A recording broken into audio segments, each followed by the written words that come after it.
Assalamualaikum warahmatullahi wabarakatuh.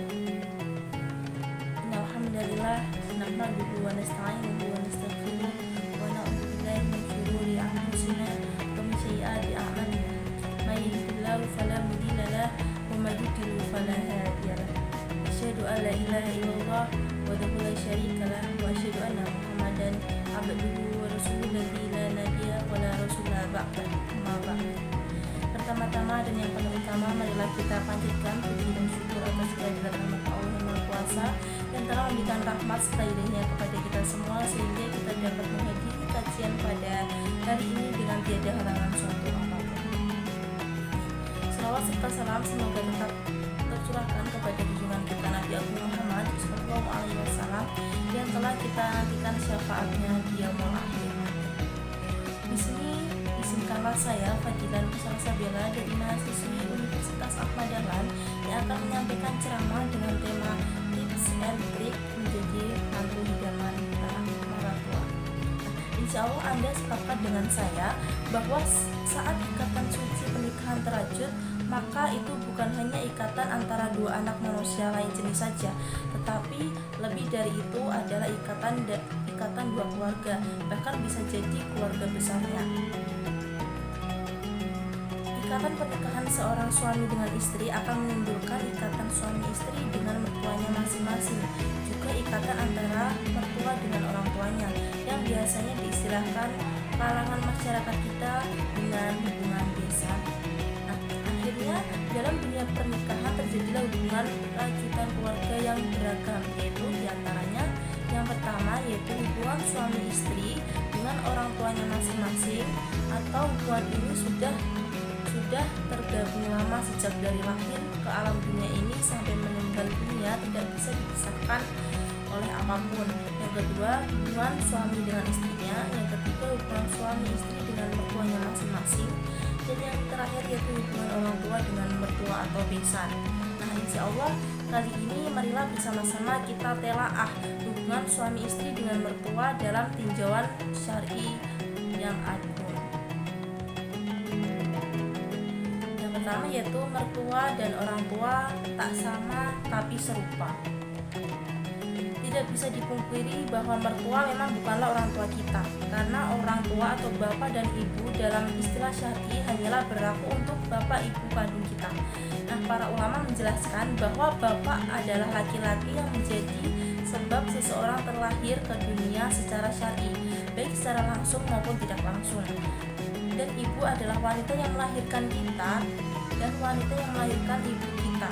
Ini berarti mencakup orang tua langsung ataupun kakek dan nenek, baik dari jalur bapak maupun dari jalur ibu.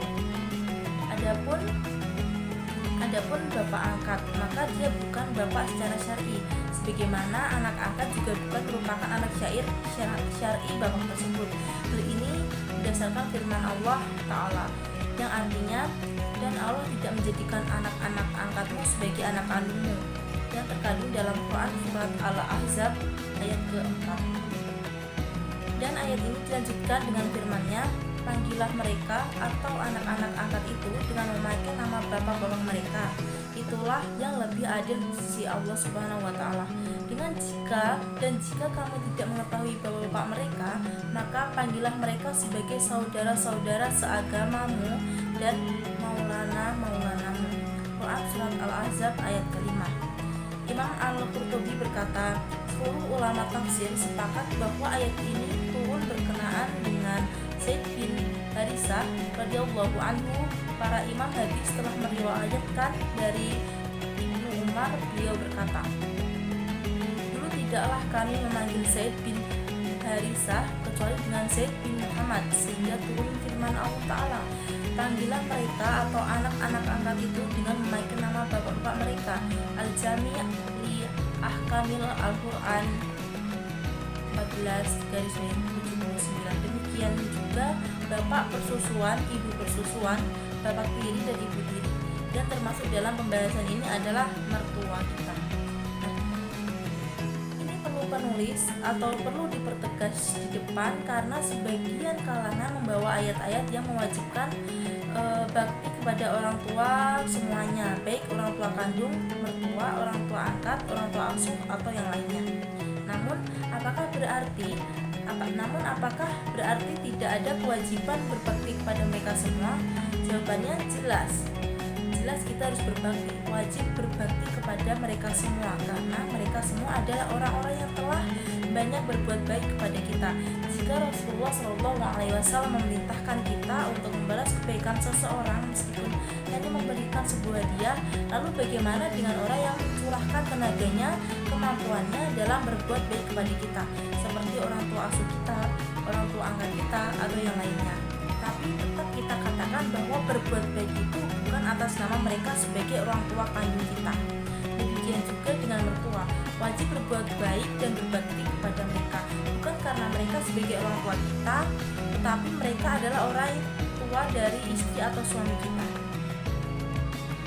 Bagi seorang istri, mertuanya adalah orang tua dari si suami tersebut, maka sebagaimana dia wajib untuk berbakti kepada suaminya, maka demikianlah dia juga hendaklah berbakti baik kepada orang tua suaminya, karena apabila dia menyakiti mertuanya, maka pasti dia juga akan menyakiti hati suaminya tersebut. Begitu juga suami, mertuanya adalah orang tua istrinya, maka sebagaimana Allah memerintahkan suami untuk berbuat baik kepada istrinya sebagai firman-Nya, yang artinya dan pergaulilah mereka atau para istri dengan cara yang baik, di surat Quran surat An-Nisa ayat ke-19. Demikian halnya dia pun wajib berbuat baik juga kepada kedua orang tua istrinya tersebut. Yang kedua yaitu membangun hubungan harmonis dengan orang tua. Dalam kehidupan setiap pasangan yang pasti saling terkait antara hak dan kewajiban, maka hendaklah kita senantiasa mengedepankan untuk melihat dan memperhatikan kewajiban dan tidak terlalu untuk menutup pada hak. Tak terkecuali anak dan mertuanya, hendaklah masing-masing mencermati apa yang harus dilakukan untuk yang lainnya. Hal ini disyaratkan kuat oleh gambaran kehidupan keluarga Rasulullah SAW dengan istrinya. Bagaimana beliau banyak bersabar atas kekurangan istrinya. Hal ini berlaku juga dalam masalah kewajiban rakyat dan penguasa. Terdapat pada hadis berikut yang artinya dari Abdullah bin Mas'ud radhiyallahu anhu dari Rasulullah SAW bersabda, sesungguhnya kalian akan melihat setelah wafatku para pemimpin yang mementingkan dirinya sendiri, dan kalian yang melihat banyak musibah saat perkara yang kau ingkari. Kami katakan, ya Rasulullah, dalam kondisi seperti ini, apa yang kau perintahkan bagi kami nantinya menemuinya? Maka Rasulullah bersabda, laksanakan kewajiban kalian dan mintalah hak kalian kepada Allah. Hadis riwayat Al-Bukhari Muslim. Karena sebagaimanapun berusahalah untuk menjadi menantu yang terbaik. Insya Allah sang mertua pun juga akan berbuat baik kepada kita, karena balasan itu akan setimpal dengan perbuatan kita. Ada banyak hal yang selayaknya diperhatikan sehubungan dengan mertua, diantaranya yang pertama yaitu berpikir positif kepada mertua. Yang kedua, memperlakukan mertua kita seperti kita memperlakukan orang tua kandung kita. Yang ketiga yaitu memposisikan diri kita tetap sebagai anak. Yang keempat, memperhatikan apa keinginan mertua kita. Yang kelima, memprioritaskan sang mertua. Yang keenam, menjalin komunikasi yang baik. Yang ketujuh, selalu mendengarkan sarannya. Yang kedelapan, bersikap rendah hati kepada sang mertua.